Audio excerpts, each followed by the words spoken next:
Kyros has won. Kyros is the weakest overlord to never lose a war, and I can prove it. Some of you are wondering what the hell I'm on about right now. Let me introduce to you Tyranny, the only CRPG built around an evil player. In Tyranny, you play the role of a Fatebinder, one of Kyros the Overlord's long arms of law, and oversee the crushing of a rebellion in the final free land on Territus. You are sent as the judge, jury, and executioner. The question is, whose interests are you really serving? A couple of things stand out about Tyranny immediately. Yes, you really are playing an evil main character.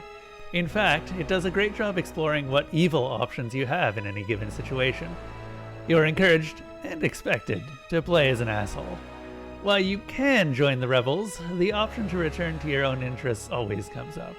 You can betray any of your allies at any time for your own gain. And you can also stab any of them in the face at any time. As far as everyone else is concerned, you are the law, and there's nothing that you can do wrong. For now. There aren't actually that many people who can even judge your actions. You meet one of them early. This is your boss, Tunon. He's here to oversee the smooth running of the war effort and to ensure the armies of Kyros don't get too out of hand. It's through him that you receive your authority as a Fatebinder, and in some ways even a little bit of power. The other person is Kyros himself. Kyros is almost completely non-existent during a playthrough of Tyranny. It seems odd considering you hear so much about them, but they're hundreds of miles away, using Fatebinders as their own personal megaphone. We'll talk more about Kyros later, but for now remember, Kyros isn't present, but all of Kyros' plans, personas, voices, and ideas are. They're so omnipresent at this point that everyone sees Kyros as a force of nature, like the wind or the rain. In some ways, they may be right, because things work a little differently on Tyranny. What is Tyranny? Tyranny is the continent all of this takes place on. Upon it rest the old walls, which connect the spires that dot the terrain. These towering landmarks are colossal, stretching up from the bones of the earth, blotting out huge sections of the sky. While the spires are relatively benign, the old walls represent a much deadlier threat, that of the Bane, a collection of magically entangled negative emotions. Dwelling in the old walls and occasionally hunting near them, what's to keep them from overrunning the world? The Bane are attracted to magic, but also deathly weak to it. Above Tyranny lies its moon, Tyranny's grave, which poisons any of the Bane that wander outside. They always return to the darkness, stalking intruders with magic and claws. Outside the old walls, the world goes on. They bisect the view of those on the ground, but Kyros' power rises above even them. Ruling most of the modern world, the Northern Empire sits like an armored elephant. From atop that elephant sits the most powerful overlord ever known. But Kyros doesn't rule through armies alone. Oh no. They use gigantic curses called Edicts, cast through the Fatebinders of Tunon's court. Tunon stays with the war, ensuring that everything goes as planned and that none of Kyros' forces get out of hand. The last thing a war needs is a rogue archon like the one that led the Tidecasters, occultic Jade. Kyros' own forces are led by archons, beings who have become sources and masters of arcane power. Each archon in the Overlord's military represents a conquest for them, as almost all of them were forced to kneel before the Overlord, or risk annihilation. And each archon also represents a certain school of magic, as it's from their sigils that all magic of the world flows. With both the overwhelming power of edicts and the more direct might of the archons, it's easy to see why Kyros has become nearly unstoppable during their conquest. And yet, with so many colorful characters taking place in the war, it's inevitable that some of them will come into conflict. This is where the player steps in. You take on the role of the Fatebinder, the Judge Dreads of this world. When the Archon of Secrets and Archon of War can't agree on how to crush a rebellion in the newly conquered Tierslands, Kyros sends you to deal out an ultimatum, the Edict of Execution. If they don't take the mountain spire that the rebels have been using as a base quickly, everyone, Kyros and rebel forces alike, will die. This is where Tyranny's tutorial begins, and it quickly becomes apparent that there's no fence sitting in this. At every turn you're asked for your judgment, and it's up to you to decide who you're truly serving. Are you an up-and-coming warlord yourself? Or would you side with one of the two dysfunctional armies? Or do you have sympathy for the Tearsman rebels that have been trying to rouse their land to action against Kyros, even if they know they wouldn't live through it? It's up to you. For now, though, whichever course you take, you claim the mountain spire.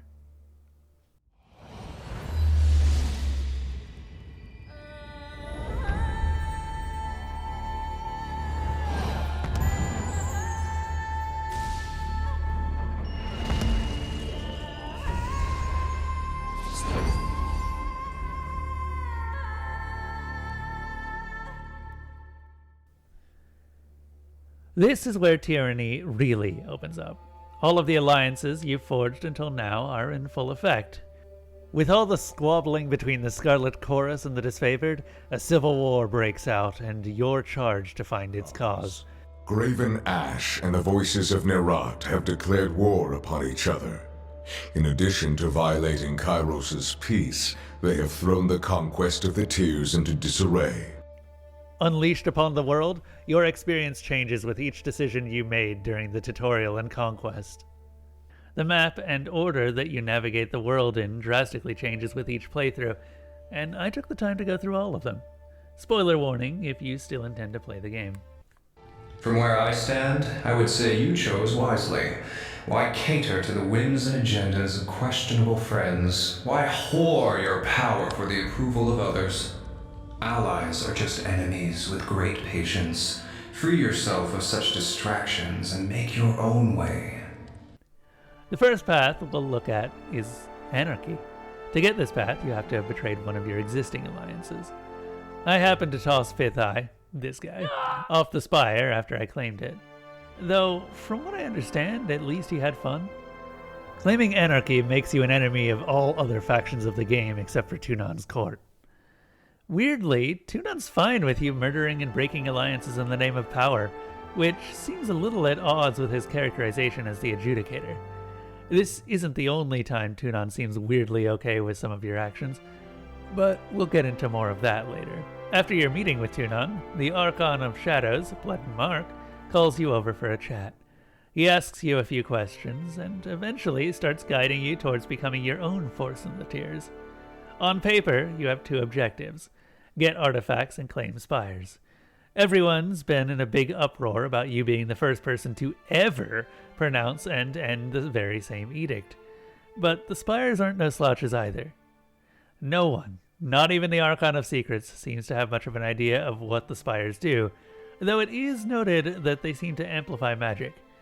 Magic is power, so Blood and Mark is all too happy to have you go and stake your claim on the rest of them, though he never specifies exactly why he's helping you.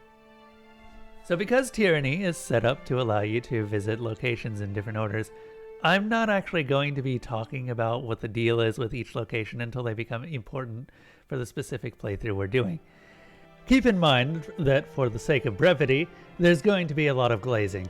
If you want more details, I'd highly recommend picking up Tyranny itself.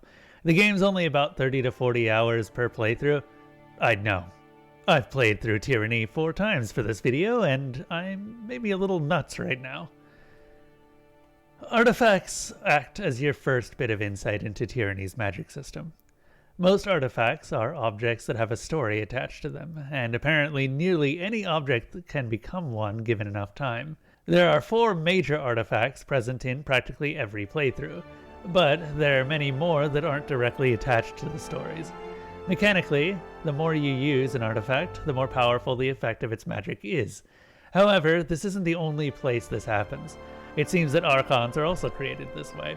The Archon of War and General of the Disfavored, Graven Ash, gained his powers after word of his renown as a general spread. Similarly, Tunan, the Adjudicator, Archon of Justice, gained his title of Archon for submitting his own nation to Kyros under its own law, allowing a bloodless conquest of his lands. These sort of stories are commonplace in Tyranny's universe, but magic items on their own are not. There's a real doubling down on the strength of these stories, but now is not when I'm going to get into that yet. Once you have all of the spires and artifacts in the area, the opposing factions begin to take you seriously. An assault is launched on your first spire, and when you return to head it off, you discover something new. This mysterious sculpture in the center has an actual purpose: to cast Edicts. As you've been traveling the land, you have inevitably found ways to end edicts that were proclaimed before the game started.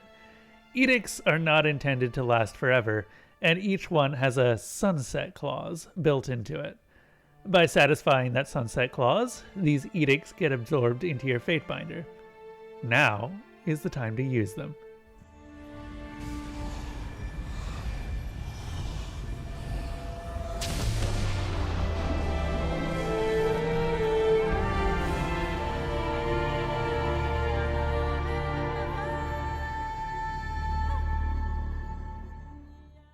This is such a big moment in each playthrough, but what lets it all down is that this is the only moment you get in each playthrough. You can use edicts one more time, but the effects are not nearly as noticeable or as story relevant. Each time you break an edict, there's a build-up to this moment, and there's an implication that you're able to use them regularly now. In practice, though, by the time you get the ability, the game is already over. Because by this point, Kyros changes the rules a little. You're done with your artifact gathering, spire claiming, and edict breaking.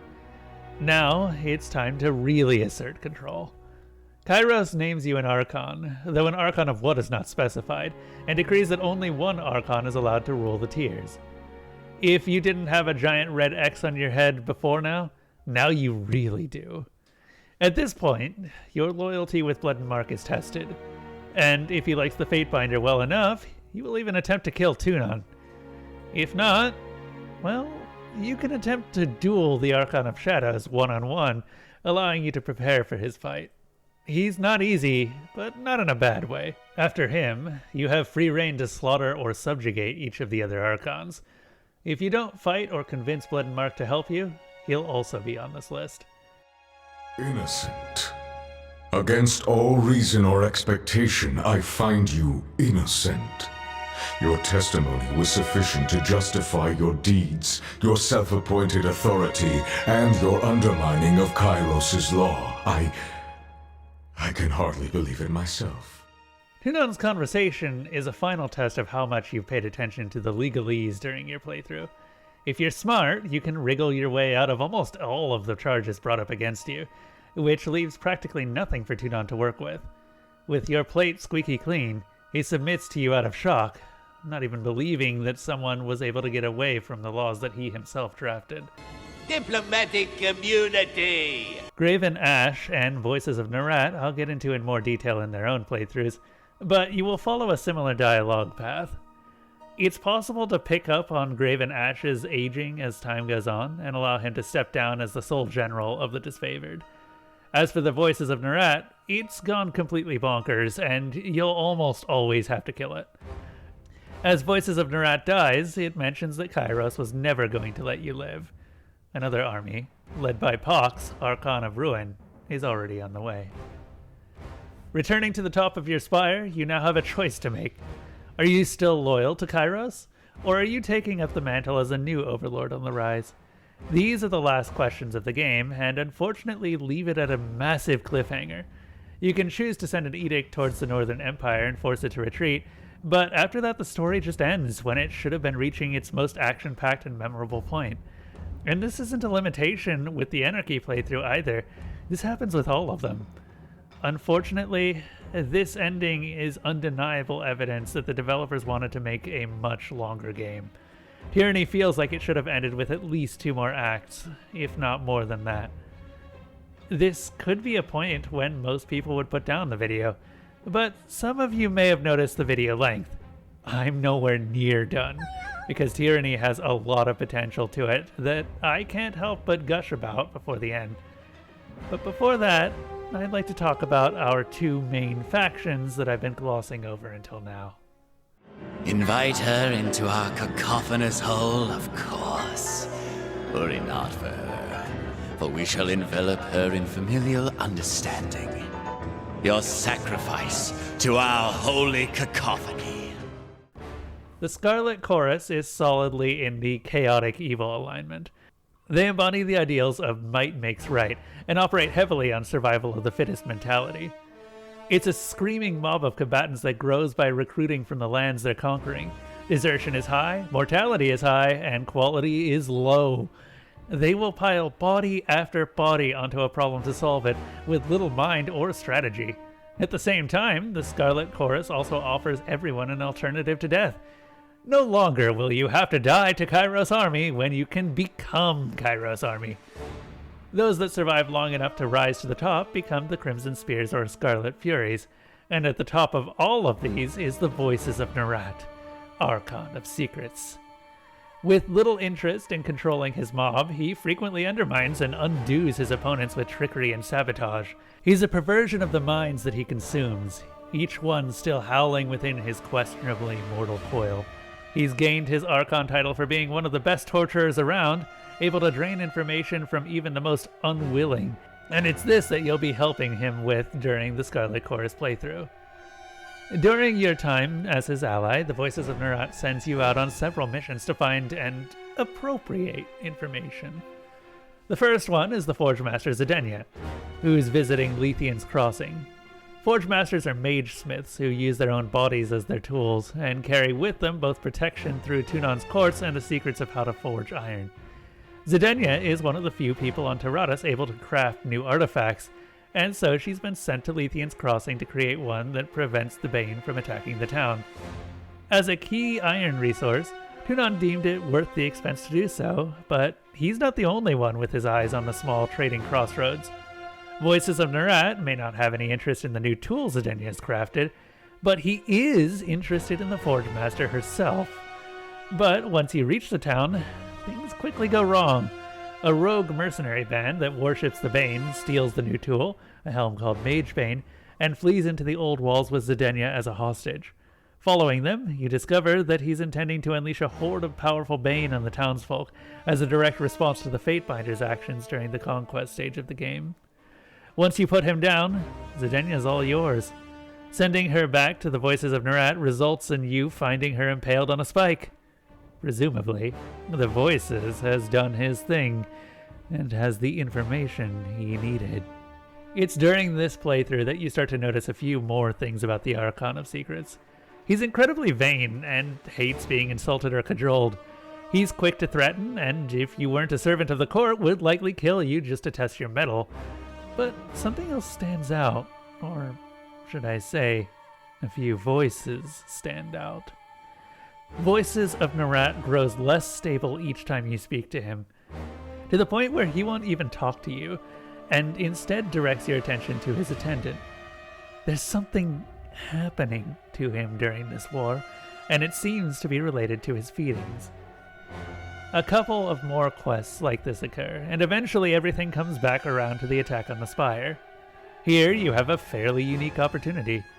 Voices won't kill you immediately in a Scarlet Chorus playthrough, but he will send you after his rival, Raven Ash. Succeed at killing him, and when you go to confront it, one of your companions comments that it's so unstable that it seems to be having trouble holding itself together. The Voices of Nerat offers you a deal. You give it a companion, and it allows you to serve it. To everyone's surprise, doing as it asks allows Verse to gain control of the monster, shucking its old mind and installing your follower as the new head of the Scarlet Chorus.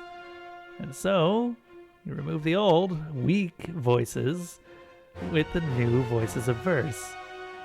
Doing this drastically changes the outcome of the Scarlet Chorus, though I also discovered that you have the option of sacrificing more than just Verse. It seems that any companion will do, so long as you have enough standing with the Scarlet Chorus to swear fealty. It's very interesting to go through all the possible options, as each one results in a vastly different outcome. I don't know how to break this to you, boss, but I know things that the Archon of Secrets was holding back. Spooky things. It sounds like Kyros is marching on the tears. Enough is enough. There's an army out there chanting for your blood. My brain is a ball of green fire trapped inside a floating helmet. If you don't mind, I'm still getting used to the sensation, and I don't have what you'd call bright ideas. Taking the initiative comes to mind. Striking first. And with that ends our time with the Scarlet Chorus. But we're nowhere near done with the armies of Kyros. Something has to balance the scales, and just like Joker needs Batman, so too does the Voices of Nerat have his killjoy. It's time to look at the other side of evil. I take each death personally, you understand. Down to the rank and file of my stone shields, the harm inflicted upon my northern sons and daughters. At times it seems visited upon me as well. Let's take a look at the other side of the army. In stark contrast to the unorganized rabble of the Scarlet Chorus, we have the loyal and disciplined Disfavored. During my research, I actually started to think of these guys as a newer take on the classic undead army trope. They're an army that follows orders perfectly, requires little sleep, and is able to survive attacks and wounds that would kill most soldiers. They come from the northern kingdoms, before Kyros conquered them, and their Archon, Graven Ash, was their general even back then. Even before he was an Archon, Graven Ash was a monster on the battlefield, with an incredible resume for Archon killing. He even defeated the Voices of Nerat, though the Voices will never admit it. For the severe damage he did to Kyros' armies, he was forced to choose between swearing fealty to Kyros and losing his men. As Ash sees his men like family, the choice was obvious. Since then, the Disfavored lost their title and insignia, and have been working to repay the debt they accrued during that war. The Disfavored now remain one of Kyros' most capable armies, with both excellent training and a healing factor extended to each member by Graven Ash himself. The phrase, Graven Ash protects, is a common mantra, they say, and it seems to be the case, as wounds are patched and armor mended even without medical care. If you are a member of the Disfavored, you will always have a family. It's a shame they're incredible nationalists. Graven Ash's campaign starts, predictably, with family. Family, family, family, family, family. He sends you to find out what happened to his daughter, Amelia, last seen fighting in Stalwart. During the conquest, the Edict of Storms was unleashed across the land, hitting both Disfavored and Unbroken alike. That was when his daughter went missing, and he's now making it your problem to find her. Stalwart is probably the most interesting area in the game. The Edict of Storms is a giant swirling vortex of metal, dust, and air, and it effectively prevents anyone from living on the land. In a feat of truly sadistic design, Kyros set the sunset clause of the Edict of Storms to be when the last regent of Stalwart dies. The people of Stalwart, called the Unbroken, are very tired of the war and the edict, and at this point just want to kill their own ruler to end it all.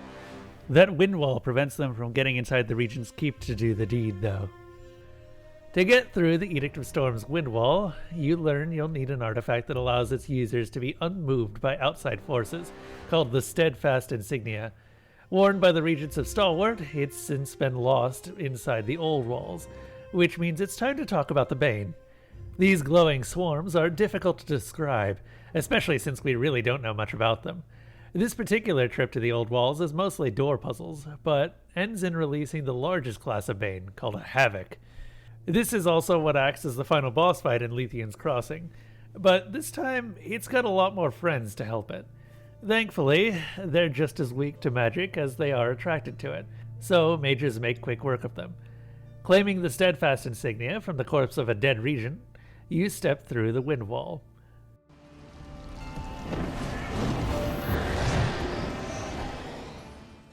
On the other side stands the last regent, Stratus Herodin, ready to greet you. He parleys with you for a while, but when it becomes clear that you are also here to end his life, he retreats into the fortress and things once again turn bloody. Once you fight your way in, it becomes obvious that there's no way to end this edict without his head, and Amelia remains nowhere to be seen. But it's only as you move to slay him she reveals herself. Amelia has defected from the Disfavored and joined the rebels against Kyros.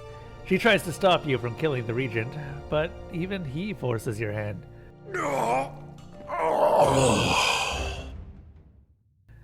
It's done.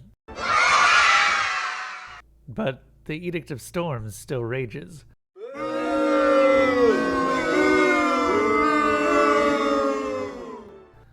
It's then the cry of a baby rings out from a nearby room, and you realize what has happened. Amelia continued the Harridan's line and bore him a child. At this point, you can either kill the child yourself, ask a companion to do it, or, if you know the information, get Amelia to abdicate the throne of Stalwart. Doing any of these ends the Edict of Storms and returns Amelia to Graven Ash, though sadly we never hear much more about her after this point. Graven Ash's attention is now taken up by the remains of his subordinate Archon, Cairn. Cairn was once the Archon of Stone, and a great power in his own right. During the conquest of the Tears, he turned against Kyros, and Kyros decided it was fitting to hit him with an Edict of Stone. With the land fragmented and Cairn locked in a coma from which he won't wake, his one-time followers, the Earthshakers, now guard his remains.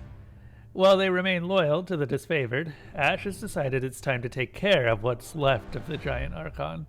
You're dispatched to the Stone Sea, and it doesn't take long to see where the place gets its name. Even after the Archon was defeated, the Edict hadn't finished its work. The land is almost completely unfarmable due to the constant quakes, and they're getting worse. The Stone Sea leads you to a long roundabout journey to get to Karn. During this time, you need to appease or kill a local beastman tribe.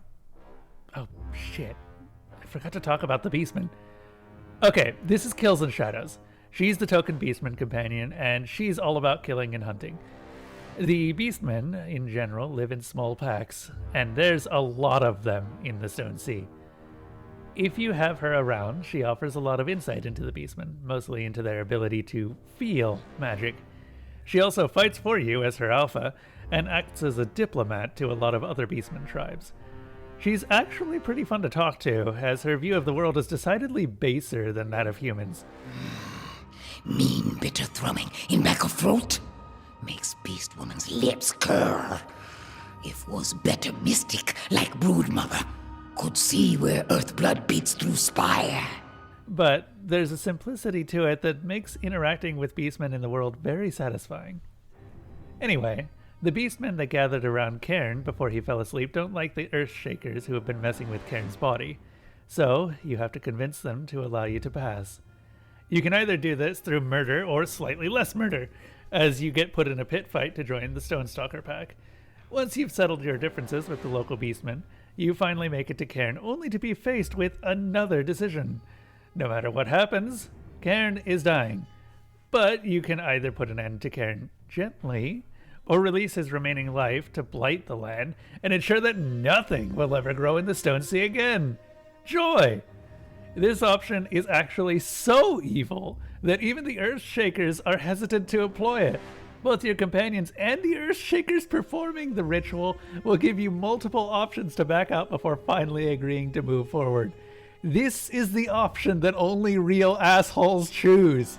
Whatever your choice, the player then has to defend Cairn from waves of Scarlet Chorus attackers. This isn't very hard, but it is fascinating hearing Radix Iron Core talking about the magical technobabble, so that's definitely worth it. Once you've made your choice, the end of the game approaches and the storylines converge again. Graven Ash has you kill off the voices of Nerat, but once you come back to him, he'll express his sadness that he has to fight you. You can convince him to kneel to you instead, and he steps down and passes the mantle of the leader of the Disfavored to you. I ever was. I relinquish my hold over these women and men, and place them in your keeping. I ask only that you be good to them. They are far from home, and deserve treatment and leadership befitting their noble blood. I submit to you. As your Archon, I will obey your laws, carry out your orders, and protect whatever ways of life you see fit to impose on the Tears and beyond.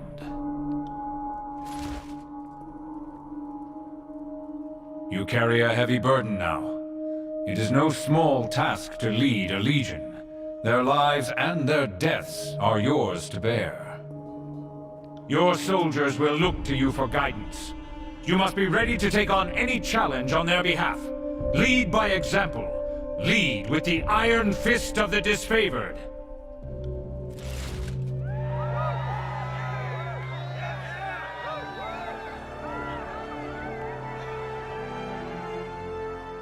Fighting with the rebels? I'm sure Tunon didn't see that one coming when he dispatched you to help break the siege. War is all about compromising your morals, deciding who lives and dies. My blades are yours for as long as you'll have me. And finally, we come to the Rebel playthrough. I need to finish this before I go insane. The Rebel playthrough has a ton of unique content to it, and it starts with an unexpected meeting with the leaders of the Vendrian Guard during the tutorial. They swear themselves to you in order to gain protection under Kyros' peace, which is what Kyros promises all of their subjects. This law is the reason Kyros' armies never touch the Northern Empire's own citizens. Well, under Kyros' peace, no harm is allowed to come to a citizen, which means that by taking the entire rebellion under the player's service, it's now against the law to attack them. It's this technicality that makes the Rebel playthrough possible at all, and it's through this that Tunon's justice doesn't come ringing on your skull as soon as the tutorial is done. Tunon realizes what's going on, but as long as you're operating under Kyros' peace, he can't do anything about it. He leaves you with knowledge that he'll be watching you very carefully, but other than this, allows you to continue as normal. From here, you're given free rein to investigate the corruption in Kyros ranks and determine why the war effort has been going so badly. However, this is just a front. Your real goal is to approach each of the lands and try to recruit a new army for the rebels. There's quite a collection to choose from, and depending on your choices, you visit many of the areas I mentioned above. Recruiting the Forgebound will lead you to Lethean's Crossing again, where the same story plays out. This time, you also get the option to heal a rift that's formed in the ranks of the rogue mercenaries called the Bronze Brotherhood. It seems like a lot of conflict is caused by a mentally unsound leader. Over time, his worship of the Bane has gotten out of control, and the Bronze Brotherhood knows this. They're incredibly loyal to Lethean's Crossing, and only wish to return home as the guards they used to be. With this in mind, Lethean's Crossing ends with a choice between the Forgebound and the Bronze Brotherhood. From there, you move on to the Unbroken. The Rebel playthrough gets you a bit more context on what it's like living in Stalwart in the 3 years since the Edict of Storms started. The Unbroken are a proud, uncompromising people, but even they would rather the war simply be over. Recruiting them means helping them end the Edict of Storms and Stratus Harridan's life once and for all. It's fascinating to see the people of a land make the decision their ruler is too scared to make, though I'm not sure what my decision would be if I was also put in that situation. The reason Stratus gives for not taking his own life for his people is that he's a bastion of stalwart tradition and culture, though I can't say I really buy that. More likely, he was just trying to live for his newborn child. Again, you have the distasteful option between child murder or disownment, but the result is the same. The Edict of Storms ends, and you have a new recruit to your army. Returning to your rebel allies has them send you out to find a magical force to supplement the rest of your army. When given the choice between the Earthshakers and the Sages of Ink and Quill, there's not much difference between them. For the Sages, you're visiting their destroyed citadel to retrieve their greatest artifact, the Silent Archive. For the Earthshakers, you're putting Cairn to rest. The Blazing Citadel is really just a long game run by the Scarlet Chorus to see who can get to the end alive. Of course, you have to kill all of the rest of the gangs as you go down, but what's a little murder between the chorus members? If they don't recognize you, there's a lot of opportunity to turn the gangs against each other here, making the fights here much easier. Once you make it all the way down to the bottom of the library, you can piece together some notes that explain why the Edict of Fire is going. The Sages managed to counterspell the Edict, something once thought impossible, by using an artifact to lock it in time. The library never finished burning, so instead it burns eternally. The problem is, the artifact being used to power this spell is the Silent Archive, which you've been sent here to retrieve. You have a few options. You can either remove the artifact and allow the Vellum Citadel to finish burning, or you can quickly replace the artifact with another one. Conveniently, there's another artifact in the exact same room, so I wouldn't be surprised to see a lot of people do that. By the end of the game, you have quite a few of these anyway, so it's not a hard problem to solve. Whichever you end up doing, the Sages of the Earthshakers join your cause, and the Spire attack begins. At this point, the Rebel playthrough is almost identical to the Anarchy playthrough in everything except ending cards. So I'm going to skip ahead a bit. Funnily enough, it's completely possible to succeed in Tunan's trial despite doing tons of things that should get you judged guilty. I like to think this is a good example of how flawed Kyros laws really are, considering you have an entire army formed of defectors and rebels to Kyros' own armies. Regardless of what you say during your trial, you still have to fight all 3 of the other Archons, though. And then we're back at the ending. Well, it's time I finally talked about Kyros and how the magic system in the world of Tyranny works. And you've all been patient. Tyranny has always been special to me because it never outright says how its magic works. Sure, there are plenty of hints. Spires amplify magic. You need to know the history and understand an Archon before you can use their sigils, and artifacts need to be grown rather than made. Even edicts seem to gain strength as they get reported, outclassing the stories that spread before them. And why is that? I'm sure by now you've figured it out. All magic in Tyranny is based on belief.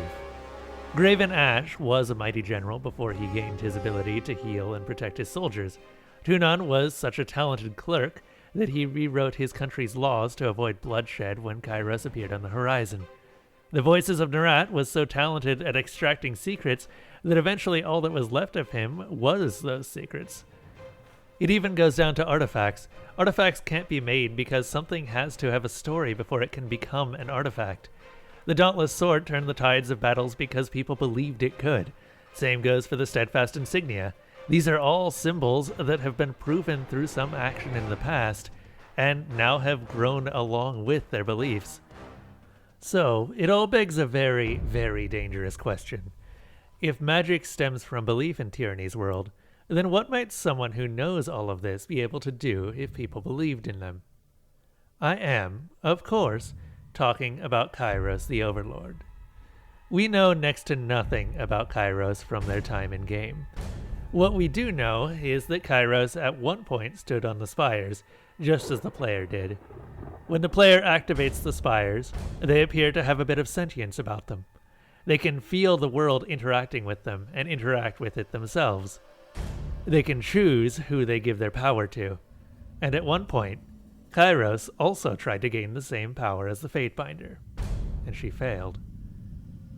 But Kyros can still clearly cast edicts, just the same as you.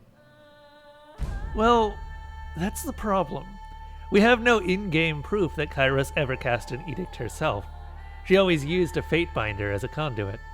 There's no doubt she can write edicts, but it's unlikely she can use edicts. Kyros, the most powerful person in the world, can't cast the one type of spell she's known for. But you can. So, what even are edicts? There's not much to know about them, but we do know that they're self-sustaining. Even knowing about an edict adds to its power. It's speculated that they're powered by fear, but it's likely that simply seeing one is enough to keep it going. After all, it's hard to stop believing in a hurricane as it sends a plane crashing into the ground. Somehow, edicts skip the requirement that people believe in them and go straight to existing. They are the only true magic we ever see in-game. There's also an important distinction about the effects of magic. Kyros uses the edicts as a curse, but belief magic is closer to a tool than anything else. One of the side quests added by the DLC has you investigate a companion's cursed armor that he can't ever remove. The truth that's revealed backs up my belief in magic as a tool that can simply be misused. It turns out that the reason his armor couldn't be removed is because it was absorbing Graven Ash's healing factor and constantly repairing itself. The armor wasn't cursed at all. It was just doing exactly as its Archon intended, keeping his soldiers safe. And that's why I'm pretty sure edicts are terraforming spells. Their original use was never as a curse at all, but as a way to move mountains and terrain and change land. Kyros has been abusing their power for as long as she's been in power. And that's not even the only way she's been abusing the power of belief. Kyros is not immortal. Siren, one of the player companions, very nearly kills Kyros in a story she recounts to the Fatebinder. However, Siren's assassination attempt was so clever that Kyros couldn't get rid of her without removing the illusion that she was indestructible. Kyros found a way to muzzle Siren so that she couldn't ever use her powers on the Overlord again. But it proved a very deadly point. Kyros is smothering the truth so that she can keep the world in her lie.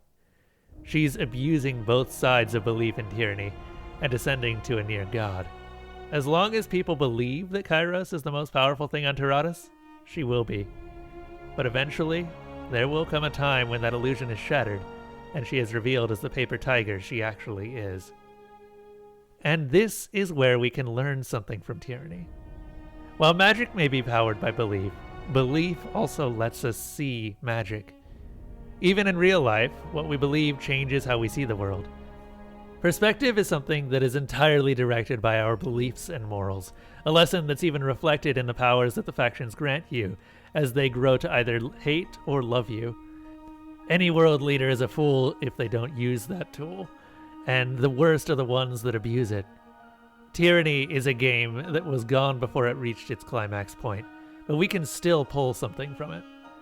The world will change to our beliefs, magic or no.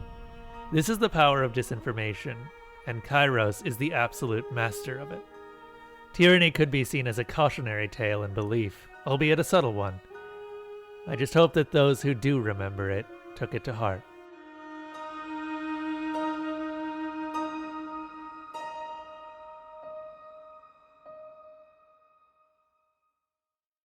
Wow, this video took ages to make. This has been on the bench since last year, but it's finally out. Thank you to everyone who continued to support me through the whole process of production. The next 3 videos are already picked out, and most of the research phase on those is already completed. Hopefully we can get those out a bit faster than Tyranny. So much went wrong during production on this, but we also learned a ton.